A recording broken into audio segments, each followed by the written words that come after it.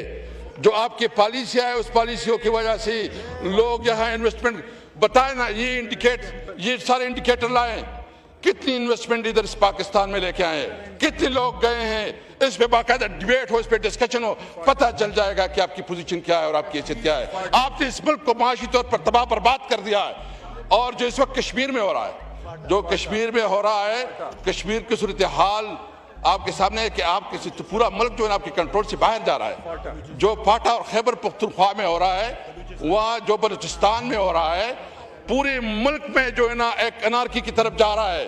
اس وقت ضرورت اس بات کی ہے کہ اس نااہل حکومت سے، اس ناجائز حکومت سے، اس فارم 47 کی حکومت سے، یہ جو عوام کے نمائندے نہیں اس حکومت سے جان چھڑا جائے، ری الیکشن کیا جائے، ایک ری الیکشن کیا جائے اور عوام کی صحیح منتخب نمائندے اس پارلیمنٹ کا حصہ ہو، تاکہ صحیح معنوں میں پاکستان کی پالیسی بنے جائے.